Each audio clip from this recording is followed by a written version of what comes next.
Assalamualaikum warahmatullahi wabarakatuh. Selamat datang kembali di ruang fikir dan zikir.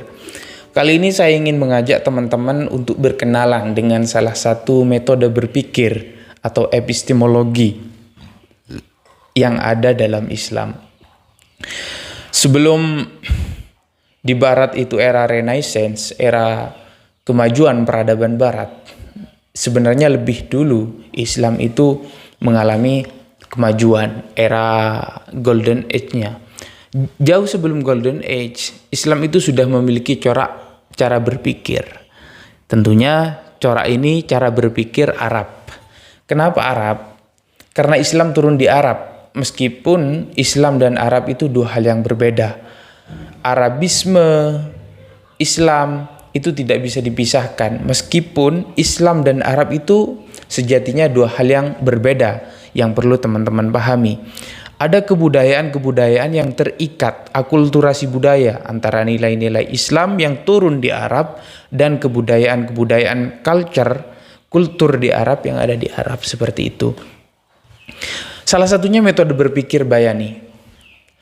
Apa itu Bayani? Secara definisi, Bayani itu dari bahasa Arab, bayan, yang artinya eksplanasi, penjelasan, atau juga dikatakan al-fasl wal-infisal, artinya memisahkan dan terpisah, memisahkan sebuah kebenaran yang terletak pada teks dan penafsiran terhadap kebenaran. Nah, menurut Bayan ini, kebenaran itu mutlak, sudah ada pada teks. Bayani juga bisa dikatakan sebagai ad-duhur wal-idhar, artinya jelas dan penjelasan. Tak jarang jika metode berpikir seperti ini itu digunakan untuk tujuan menafsirkan atau melahirkan syariah, ajaran-ajaran atau amalan-amalan ritual yang kita sebut syariah dalam Islam. Seperti itu, syariat, seperti itu ya. Nah, Bayan ini, epistemologi atau metode berpikir Bayan ini adalah pemikiran khas Arab. Bukan pemikiran khas Nusantara, bukan pemikiran khas Eropa. Setiap suku budaya memiliki corak pemikirannya tersendiri. Islam masuk ke sini, kita sebagai penganut Islam sekurang-kurangnya sedikit banyak terpengaruhi oleh cara berpikir Bayani seperti ini. Apa dampaknya, apa kritiknya, nanti kita bicarakan di belakang. Kita lanjutkan dulu secara definisi ya, pengenalan Bayani. Nah, kemudian di mana peran akal? Peran akal menurut epistemologi Bayani itu dikesampingkan karena akal, rasio itu dianggap tidak memiliki kemampuan untuk memberikan otoritas kebenaran. Kalau kita boleh merenung ya, antara teks ayat yang ada pada kertas, pada teks itu, sebenarnya untuk mengungkapkan kita kan membutuhkan akal rasio ya. Dari situ saja sudah ada jarak antara teks dan ide, meskipun keduanya tidak bisa dipisahkan. Nah, dari sini sudah terlihat sedikit kerancuannya ya. Kita lanjutkan dulu. Akal boleh menafsirkan, memberikan penjelasan, pemahaman terhadap teks, tetapi tetap terkurung pada teks. Otoritas kebenarannya ada pada nas yang tertulis, teks yang tertulis. Itulah corak berpikir Bayani. Nah, corak berpikir ini yang kita kenal digunakan dalam ilmu usul fiqh oleh Imam Syafi'i misalnya. Meskipun Syafi'i itu membagi-bagi tipologi Bayani ini ke dalam 5 macam misalnya. Yang pertama, Bayani, teks yang tidak memerlukan penjelasan. Artinya dia sudah sudah jelas, sangat jelas. Al-idhar wad-duhur. Kemudian ada Bayani, teks yang sebagiannya memerlukan penjelasan. Lalu yang ketiga, Bayani yang keseluruhannya memerlukan penjelasan. Dan yang keempat adalah bayan sunnah, yaitu Bayani atau teks atau nas yang sebagai penjelas bagi sesuatu yang tidak ada atau tidak terdapat dalam Al-Quran. Lalu yang kelima yaitu ijtihadi atau qiyas, dan qiyas juga seperti itu. Contohnya apa? Bayan, yang kebenaran yang diambil dari teks nas yang tidak terdapat dalam Al-Quran.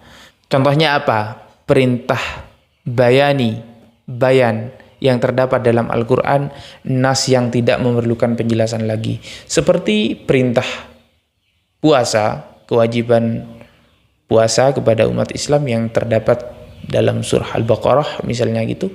Itu merupakan bayan yang sudah jelas. Artinya tidak memerlukan penjelasan lagi. Ada bayan itu yang beberapa bagiannya itu masih global. Contohnya seperti perintah zakat. Secara detail berapa banyak zakat yang harus diberikan itu tidak ada penjelasannya kan dalam Al-Quran. Nah itu masih global, artinya belum spesifik. Ya itulah kira-kira contoh teks kebenaran yang diambil dari teks, yaitu metodologi berpikir bayani. Nah, seiring perkembangannya waktu, metode berpikir bayani itu mengalami keterbatasan sehingga mendapatkan beberapa kritikan, atau misalkan yang lahir dari Imam Asy-Syatibi mengusulkan evolusi perkembangan cara berpikir bayani. Karena menurutnya bayani itu terlalu kaku untuk memahami sebuah kebenaran yang mana zaman kita sudah berkembang. Setidaknya Syatibi itu menawarkan 3 hal pokok, 3 aspek terhadap bayani itu. Yang pertama al-istintaj, logika, silogisme. Yang kedua al-istiqra, teks-teks. Habis ini saya jelaskan. Lalu yang ketiga tawaran Asy-Syatibi yaitu maqasidus syariah. Maqasidus syariah nanti dibagi lagi menjadi beberapa hal, ada 3 hal. Nah, al-istintaj itu apa? Sama seperti logika, silogisme.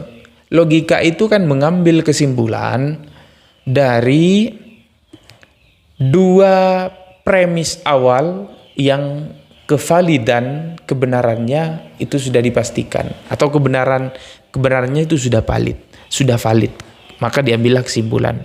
Seperti itu kira-kira sederhananya. Ini hanya simplifikasi sederhana agar mudah dipahami. Itulah al-istintaj. Al-istiqra itu kita mengumpulkan bahasan tema-tema yang satu pembahasan, kemudian diambillah tema pokok, tema khusus yang spesifik membahas hal tersebut. Lalu yang ketiga tawaran Asy-Syatibi itu maqasidus syariah. Maqasidus syariah itu adalah maksud daripada syariah atau ritual dalam keagamaan. Dalam hal ini adalah agama Islam, itu memiliki maksud kenapa syariah itu diturunkan oleh Tuhan kepada kita, kepada manusia, kepada umatnya Nabi Muhammad. Ada tiga tujuan setidaknya dalam maqasidus syariah. Maqasid yaitu maksud atau tujuan daripada diturunkannya sebuah syariat. Syariat itu ya ajaran ritual yang ada dalam keagamaan. Dalam hal ini keagamaan agama Islam.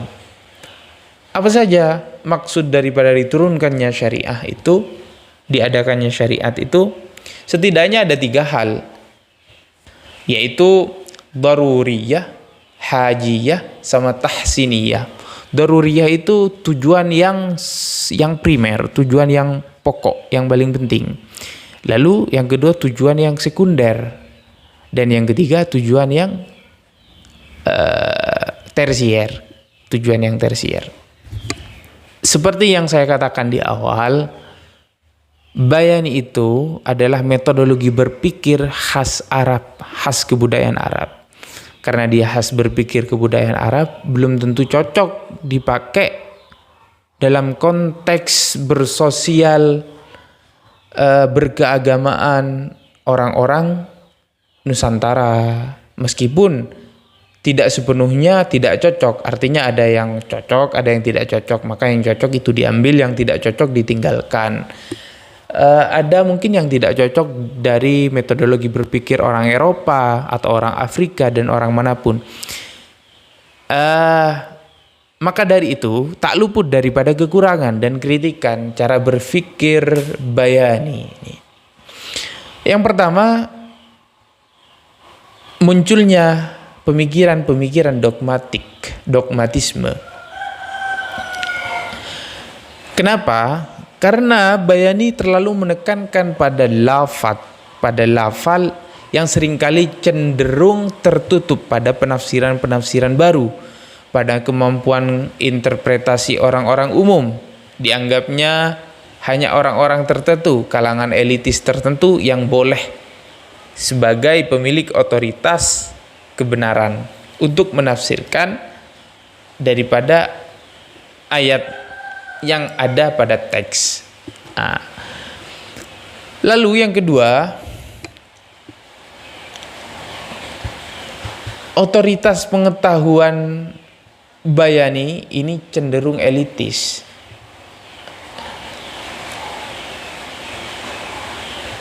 Kebenaran epistemologi Bayani itu ditentukan oleh segelintir ulama atau orang yang ahli ilmu dalam kajian keilmuan tertentu, misalnya dalam fikih, dalam tafsir, seperti itu.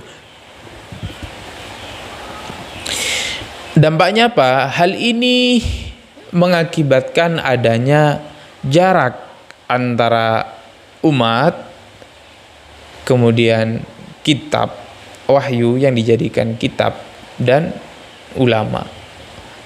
Mau tidak mau, ini menimbulkan adanya jarak daripada orang-orang awam, orang-orang umum, seperti itu. Bahkan membuat sebagian umat, sebagian kita itu merasa tak layak untuk berpikir, mentadabburi ayat-ayat Al-Quran jikalau kita itu tidak memiliki ilmu alat yang memadai, bahasa Arab, nahwu sorof, dan semacamnya. Hal ini memang memang paradoks, karena ulama itu juga khawatir nanti ditafsirkan, dimaknai secara sembrono oleh orang-orang yang tidak memiliki seperangkat alat metodologi untuk kemampuan berpikir Bayani. Tapi di sisi lain, jika hanya terbatas seperti itu, Bayani akan sulit untuk berkembang. Makanya sampai sekarang keilmuan Islam itu ya hanya berkutat pada pembahasan fikih, tafsir, syariah. Dia tidak menyinggung persoalan-persoalan yang filsafat, sains, sosial. Sangat bergantung. Artinya terkungkung oleh kurungan-kurungan teks. Ini adalah metodologi berpikir Bayani, seperti itu. Itu saja dari saya. Semoga ada ilmu yang bisa diambil. Terima kasih. Saya Syaiful Rizal. Wassalamualaikum warahmatullahi wabarakatuh.